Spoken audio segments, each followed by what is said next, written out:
सभी साथियों को मेरा नमस्कार, स्वागत है आप सबका आज 25 नवंबर के इंडियन एक्सप्रेस एनालिसिस में। आइए शुरू करते हैं आज का इंडियन एक्सप्रेस एनालिसिस बिना किसी देरी के।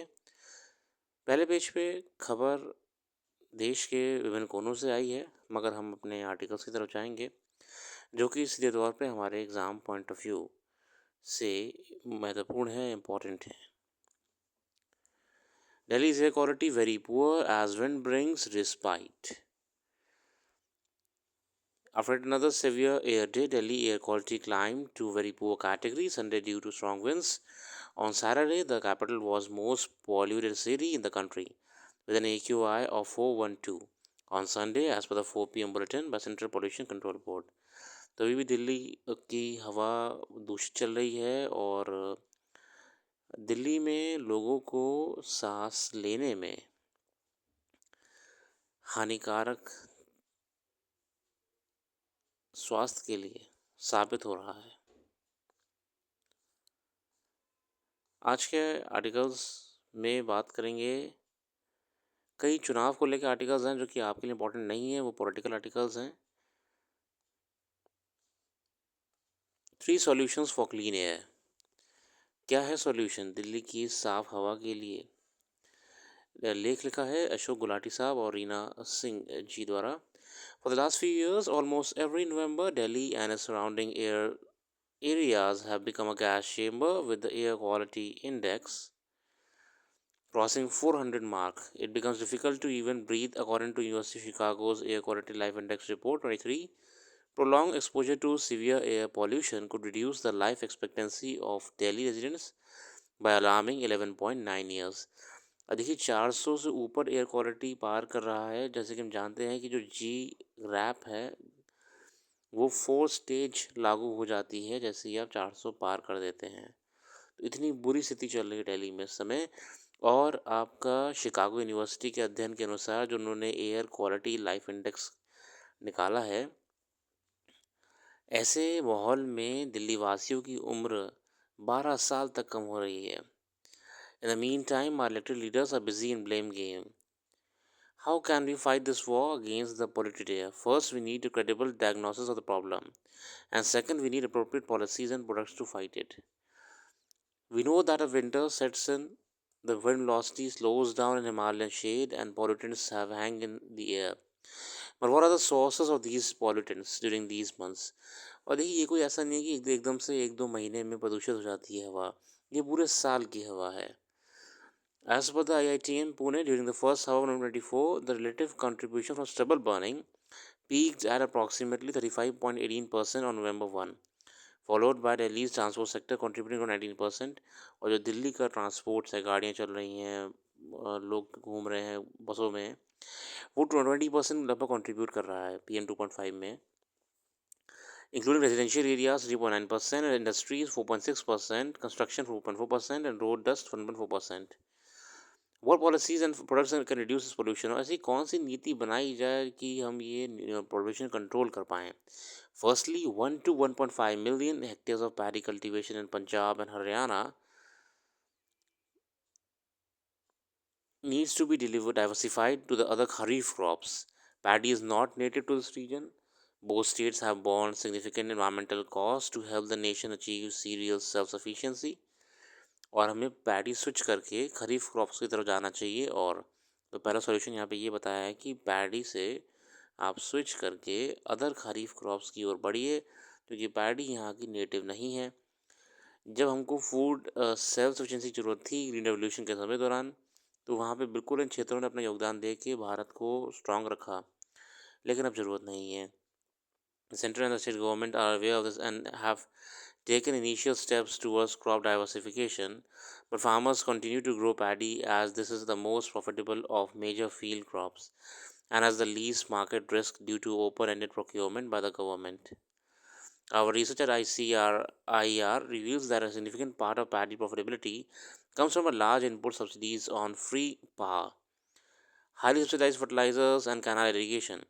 अच्छा, फार्मर्स मोटिवेटेड भी रहते हैं इसे उगाने के लिए, क्योंकि सरकार ने भी बहुत ही भारी मात्रा में इनको पावर से लेकर फर्टिलाइज़र सब्सिडी दे रखी हैं, कैनाल इरिगेशन सुविधाएं दे रखी हैं। In 2024, these subsidies amounted to rupees 38,973 per hectare. मतलब इतनी सब्सिडीज दे रखी हैं कि उन्हें भी कोई दिक्कत नहीं होती, फ़ायदा ही मिलता है उगाने से इन paddy cultivation. On top of that, paddy generates greenhouse gas emissions to the tune of about 5 tons per hectare. If farmers switch from paddy to, say, pulses, oil seeds, or millets, or even kharif maize, much of these foreign input subsidies going to paddy can be saved. This will help contain groundwater depletion and greenhouse gas emissions. But farmers will switch from paddy only when the profitability in competing crop is similar to that of paddy and market risk is minimal. अब देखिए, कोई भी व्यक्ति alternate तभी करता है या farmer भी तभी स्विच करेंगे पैडी से कोई दूसरी क्रॉप की तरफ, जब जो बी क्रॉप होगी, जो नई क्रॉप होगी, वो उनको मार्केट के जितना रिटर्न पैडी ला के दे रही थी उतना देगी और उनको प्रॉफिट में रखेगी. Under the current crop diversification schemes, Punjab and Haryana offers rupees 71,500 hectares to farmers who switch from paddy to the crops, but this incentive is only for 1 year and it's too small to make the profits in alternative crops equal to paddy. अब देखिए, दूसरी जो crops में subsidy वगैरह मिल रही है, सुविधाएं मिल रही हैं, वो 17,500 पर हेक्टेयर है. पैडी में मिल रही है आपकी लगभग 50,000 हेक्टेयर. तो ऑल्टरनेट करने के लिए भी उन्हें मोटिवेशन नहीं मिल रहा है कि चलिए ऑल्टरनेट तो कर लेंगे, हम स्विच तो कर लेंगे, मगर क्यों करें. We suggest that the centre should join hands with Punjab and Haryana government and double up this incentive to at least 35,000 hectares per hectare. और ये सरकार को करना पड़ेगा. And they should be assured for at least 5 years. This would not cause any extra financial burden, as centre will save on the fertilizer subsidies and states and power subsidies. Assured procurement of pulses and oilseed from these states at MSP also help farmers in reducing merit market risk, which in turn will help in reducing import of pulses and edible oils. तो पहला तो हमको हमारे सामने ये solution आ रहा है कि हम स्विच करें क्रॉप, अदर खरीफ क्रॉप में स्विच करें, तभी हम कुछ यहाँ पे बर्डन लेस कर पाएंगे. और वो करने के लिए हमें फार्मर्स को मोटिवेशन देना पड़ेगा आर्थिक रूप से, सब्सिडीज़ के रूप में. जहाँ अभी ऑल्टरनेट करने के लिए मात्र 17,500 का इंसेंटिव दिया जा रहा है, हमें उसे कम से कम 35,000 पे लाना पड़ेगा, तभी फार्मर सोचेंगे स्विच करने को लेकर. सेकंड की action is to expedite implementation of Delhi electric vehicles policy. जैसे कि हम जानते हैं, मैंने पुराने भी कई आर्टिकल्स में पढ़ा था कि नॉर्वे और यूरोपियन नेशंस कुछ हैं जो, विशेषकर नॉर्वे, वहाँ पे अब इलेक्ट्रिक व्हीकल ही सेल हो रहे हैं. मतलब मना नहीं है डीजल व्हीकल के लिए, मगर इलेक्ट्रिक व्हीकल्स टेस्ला पूरी छा चुकी है नॉर्वे में. गवर्नमेंट ने उसको सुविधा दे रखी है कि आपको वो ज़्यादा बेहतर पड़ेगी EV. Delhi electric vehicle policy. This policy aims for 25% of all new vehicles registration to be by EVs by 2024. अब दिल्ली इलेक्ट्रिक ईवी पॉलिसी थी, इसमें ये टारगेट था कि 25% व्हीकल सड़क पे घूम रहे हैं उन्हें ईवी करा जाए, है ना. मतलब कि ऐसे ही सब्सिडीज़ वगैरह प्रोवाइड कराई जाएँ या फिर ये टारगेट रखा जाए कि ईवी ज़्यादा सेल हो, जो कि अब बढ़ा के मार्च 25 तक पहुँचा दिया है. Pending the launch of EV 2.0 policy, besides the high upfront cost of EVs, shortage of charging points has constrained its fast up take. और अब यहाँ पे वही समस्या आ रही है कि इस समय ईवी बायर्स भी इतने खुश नहीं है कि देश में अभी भी जो ईवी का इंफ्रास्ट्रक्चर है वो बेहतर नहीं हो पाया है. EV charging points, charging stations आज भी महानगरों में तो चलिए मिल जाते हैं, एक बार को दिल्ली वगैरह में वो भी कम मिलते हैं, ऐसा नहीं है. अगर आप दिल्ली से थोड़ा बाहर आ जाइए नॉर्मल शहरों में, तो वहाँ तो और मुश्किल है मिलना. Delhi government plans to establish at least 30,000 charging points across the city. Current data from the Swachh Delhi website shows only 1,919 charging stations. मतलब जहाँ पे सरकार ने खुद 30,000 चार्जिंग स्टेशंस की बात करी थी, वहाँ पे अभी मात्र 1,919 चार्जिंग स्टेशन ही मौजूद हैं और 2,452 charging points and 232 battery swapping stations. It should be mandatory for parking areas in residential colonies, offices and emails, malls to include EV charging points. और ये मैंडेटरी कर देना चाहिए कि अगर आपका कोई पार्किंग लॉट है, आपका मॉल है, शॉपिंग कॉम्प्लेक्स है या फिर अगर रेजिडेंशियल कॉम्प्लेक्स है, वहाँ पे ईवी चार्जिंग पॉइंट आपको देना पड़ेगा, पर बिल्डिंग देना पड़ेगा. ठीक है। अब हम ये नहीं कह सकते कि भैया एक इतनी बड़ी सोसाइटी है हाउसिंग की, ठीक है, इतनी बड़ी बड़ी उसमें इतने सारे लोग रह रहे हैं, बड़ी सी मेरा मतलब लोगों से है, ठीक है। मान ली 4 बिल्डिंग की हाउसिंग सोसाइटी है, जो कि छोटी मानी जाती है, दिल्ली में तो 12-12 टावर्स की सोसाइटी हैं। पता लगा कि आपने कैंपस में, जैसे मान लीजिए ये एंट्री पॉइंट है, ठीक है, तो आपने, सरकार ने नियम बना दिया, तो पता लगा आपने एक ही चार्जिंग पॉइंट दे दिया बस। अब सोचिए 4 बिल्डिंगों में अगर मात्र मात्र मान लीजिए पर बिल्डिंग सिर्फ 10% लोगों के पास ही ईवी कार होगी, 10% लोग के पास, ठीक है, सबके पास नहीं, सब डीजल पेट्रोल चला रहे हैं, सिर्फ 10% लोग ईवी कार होगी पर बिल्डिंग में कह रहा हूँ, तो ये चार्जिंग स्टेशन कभी खाली हो ही नहीं पाएगा, और इतना ओवर यूज़ होगा कि यही ख़राब हो जाएगा, फिर बंद रहा करेगा। तो नियम ये लाने चाहिए कि पर बिल्डिंग चार्जिंग स्टेशन प्रोवाइड कराया जाए, पर बिल्डिंग के हिसाब से, रेजिडेंशियल कॉलोनीज़ में, ठीक है। इसी के साथ साथ जो भी शॉपिंग मॉल्स हैं, कॉम्प्लेक्सेस हैं, पब्लिक पार्किंग्स हैं, उन सब में ईवी चार्जिंग, मेट्रो स्टेशंस हैं, मेट्रो पार्किंग्स हैं, उन सब में ईवी चार्जिंग मैंडेटरी कर देनी चाहिए, जितनी भी कमर्शियल हब्स हैं आपके, ठीक है। देखिए, बूस्ट तो गवर्नमेंट को भी करना पड़ेगा, ठीक है, वरना कोई सॉल्यूशन रह नहीं जाएगा। Third policy action needed is to introduce innovative technologies to capture air pollutants, such as installing vacuum cleaning towers at major uh, traffic crossings and in areas with a high pollution levels।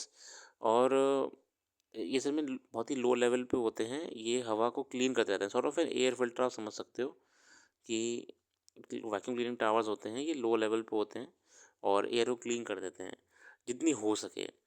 In fact, it won't be a bad idea that our government in Delhi changes its party symbol to form झाड़ू to vacuum cleaning tower। थोड़ा ये तंज कस रहे हैं।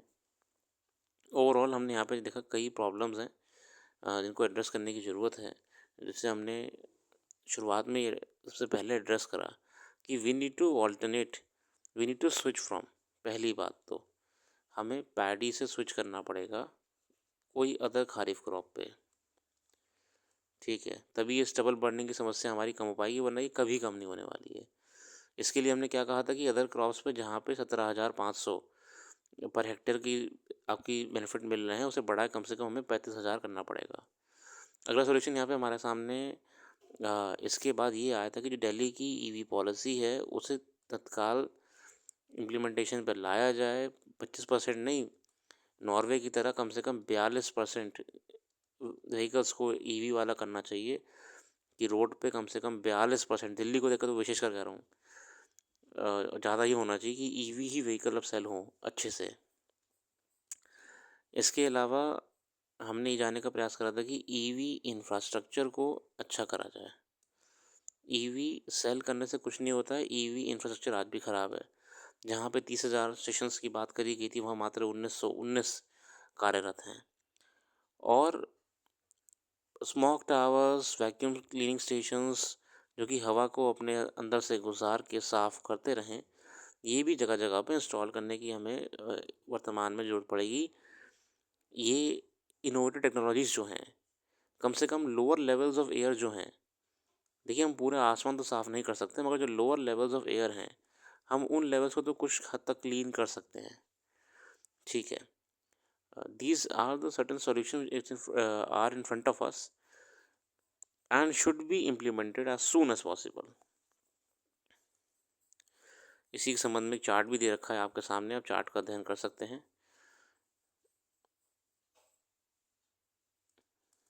आगे बढ़ते हैं।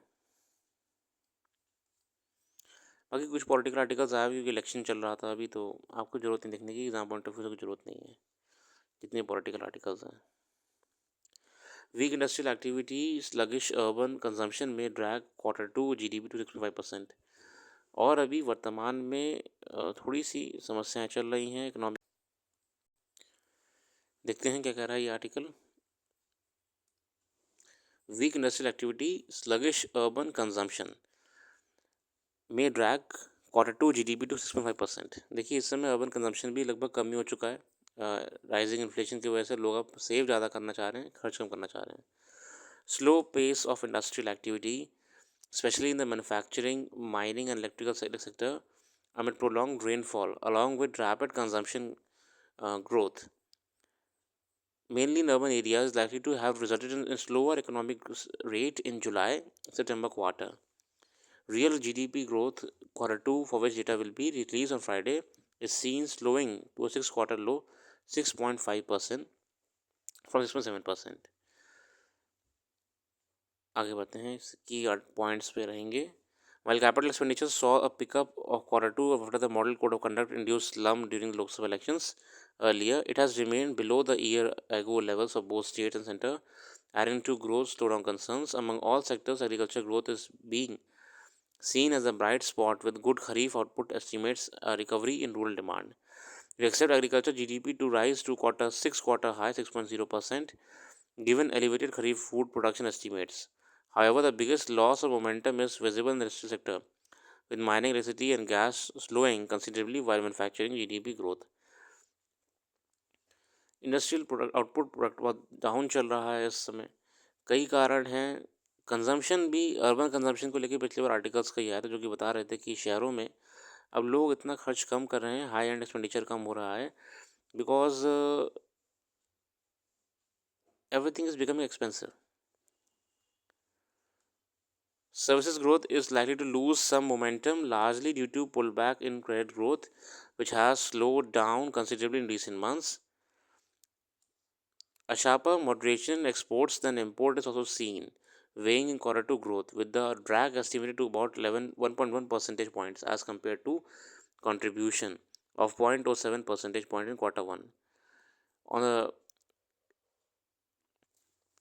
quarter one, Sonal Verma, Nomura, chief economist for India and Asia ex Japan, said, adding that overall India is seen to have entered a cyclical growth slowdown. Experts भी कह रहे हैं कि ये थोड़ा सा चिंता का विषय है. अब ग्रोथ प्रॉस्पेक्ट्स क्या हैं, ये तो बातें हो गई कि डाउन चल रहा है. ग्रोथ प्रॉस्पेक्ट्स क्या हैं? Well, one of the biggest concerns is regarding the slow pace of capex, capital expenditure, by both states and center. A pickup in rural demand and agricultural growth is seen a supportive growth going ahead.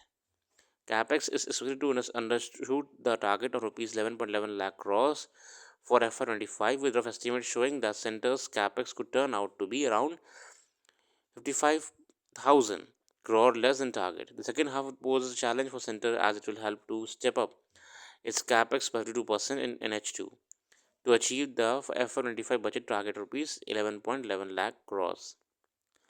However, economic indicators for October already point to a positive shift in overall activities. देख रहे हैं, उम्मीद है लोगों को कि अभी भी रूरल डिमांड बढ़ रही है, धीरे धीरे ग्रेजुअल इंक्रीज़ हो रही है. एग्रीकल्चर ग्रोथ भी धीरे धीरे अच्छी बारिश होने के कारण बेहतर रहा है, तो उसका हमें पॉजिटिव आउटकम देखने को मिल सकता है ओवरऑल वापस से फाइनेंशियल 25 में ग्रोथ के रूप में. आगे बढ़ते हैं. वाई सैटेलाइट स्पेस जंक में भी bad news for the environment. जैसे कि हम जानते हैं कि लगातार ढेर सारी सैटेलाइट्स को हमने ऊपर ऑर्बिट में जो लॉन्च करा हुआ है वो अपनी सेवाएं देती हैं, कंट्रीब्यूट करती हैं, मगर क्या होता है जब ये काम करना बंद कर देती हैं या फिर वो कोई ना कोई प्रॉब्लम होने के कारण डैमेज हो जाती हैं, ये ऊपर ही घूमती रहती हैं. ठीक है, कुछ नष्ट हो जाती हैं और कुछ ऊपर भंगार की तरह, कबाड़ की तरह इकट्ठा रहती हैं, कुछ ऑर्बिट में एंटर करके गिर जाती हैं. More than 10,000 active satellites are in orbit around the planet today.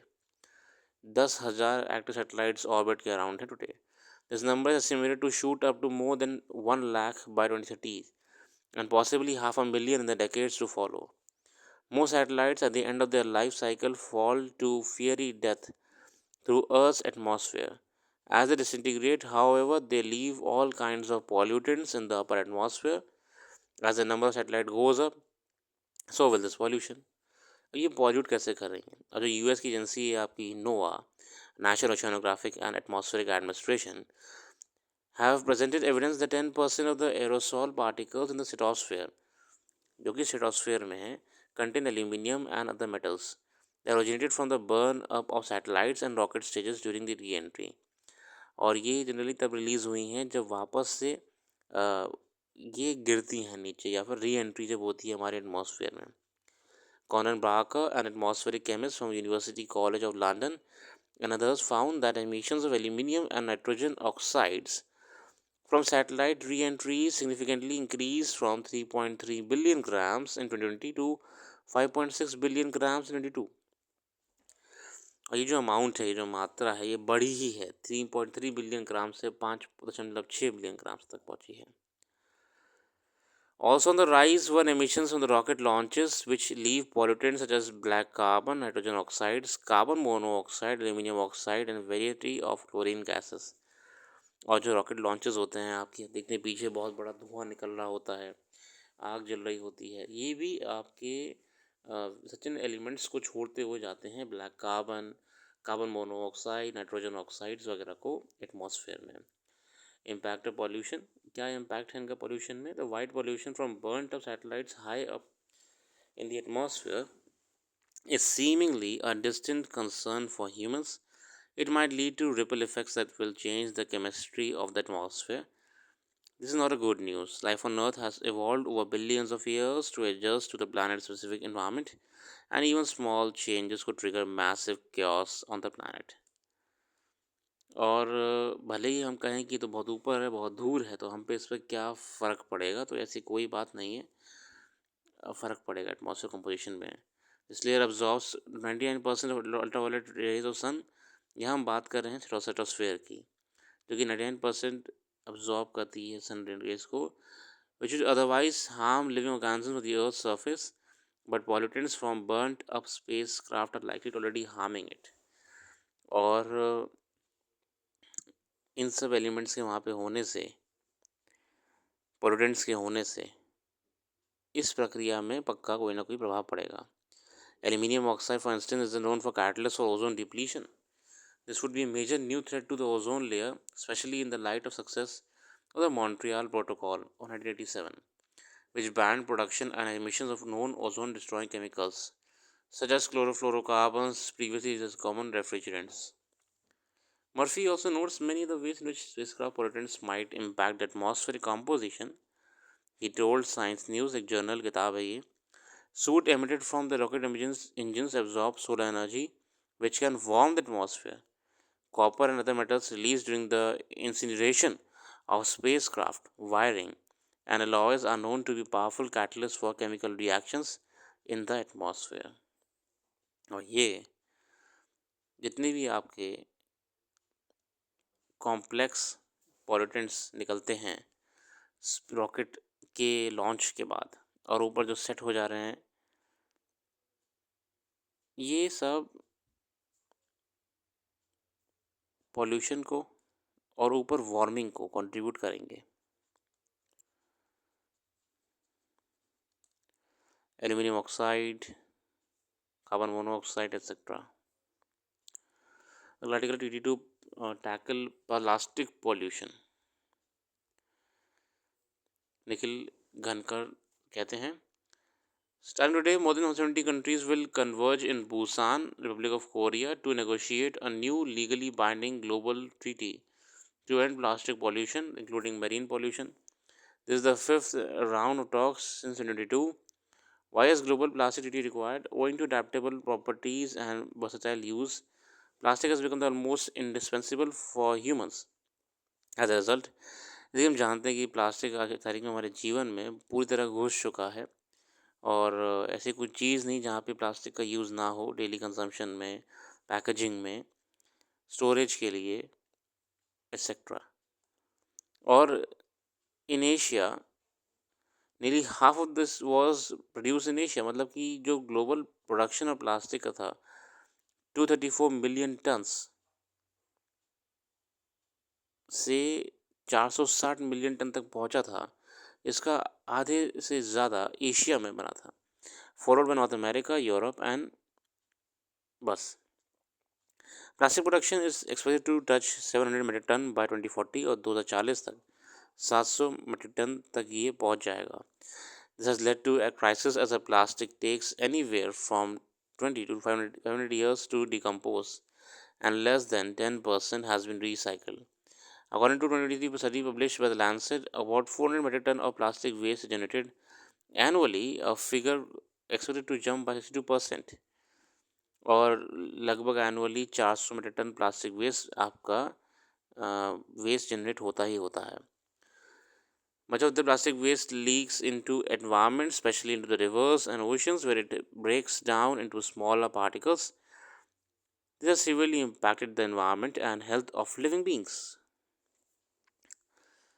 Plastic का आप अगर ओशन में चला जाए और धीरे धीरे डिकम्पोज होकर अगर माइक्रो प्लास्टिक बन जाता है, तो ये माइक्रो प्लास्टिक आपके एक्वेटिक एनिमल्स भी कंज्यूम कर लेते हैं, जिसकी वजह से उनको हेल्थ कॉम्प्लिकेशंस हो जाती हैं. माइक्रो प्लास्टिक्स हमारे लिए भी खतरा ही है, और हमसे ज़्यादा ये मरीन एक्वेटिक एनिमल्स के लिए भी खतरा है, क्योंकि वो कंट्रीब्यूट नहीं कर रहे हैं इसमें. कंट्रीब्यूट हम कर रहे हैं, भुगत हो रहे हैं. Plastic contributes to climate change as well. In 2020, they generated 3.6% of global greenhouse gas emissions, with 90% of those quantifiable emissions coming from plastic production. The remaining 10% of emissions were released during plastic waste management and treatment. If current trends continue, emissions from production could grow 20% by 2050, a recent report from United States Lawrence Berkeley National Laboratory said. और अगर ऐसे ही चलता रहा तो plastic emissions जो होंगे आपके production में से 20% तक बढ़ जाएंगे, 2050 तक. देखते हैं क्या नेगोशिएशन होगा इस मीटिंग के बाद, क्या क्या बातें रखी जाएंगी. द फाइनल रूल्स में also ban particular type of plastics, plastic products and chemical activities use in plastics and set legally binding targets of recycling and recycle content use in consumer goods. वही चीज़ें बात करेंगे. Particular type of plastic को ban करना जो harmful है, recycling के लिए मैंडेटरी लॉज बनाना, एक SOPs तैयार करना. अब भारत के लिए यहाँ पे क्या है, India has made it clear that it does not support any restrictions on the production of polymers. Restrictions are beyond the mandate of UNEA's resolution ordered by Nairobi 2022. The country also sought the inclusion of financial and technical assistance and technology transfer in the substantial provisions of any final treaty. On the exclusion of harmful chemicals used for plastic production, India has said that any decision should be based on scientific studies, and the regulation of such chemicals should happen domestically. India banned the use of single-use plastics covering 19 categories in 2022. However, the country has said that a decision on the issue of including certain plastic items for phase out in the final treaty should be pragmatic, and regulation should be nationally driven, taking into account national circumstances. For scientific and safe waste management, the country wants a mechanism to be established to assess infrastructural requirements. India has said that there must also be an assessment of the financial resources needed for waste management, as well as the availability of adequate, timely and predictable financial resources. तो देखिए कह रहा था Busan Korea में ये meeting चलेगी और इसके बाद रेजोल्यूशंस लाए जाएंगे प्लास्टिक एमिशन को कंट्रोल करने के लिए. आज के लिए इतने रखते हैं. अपना कीमती समय देने के लिए बहुत बहुत धन्यवाद. कल फिर आएंगे नई वीडियो के साथ. Thank you.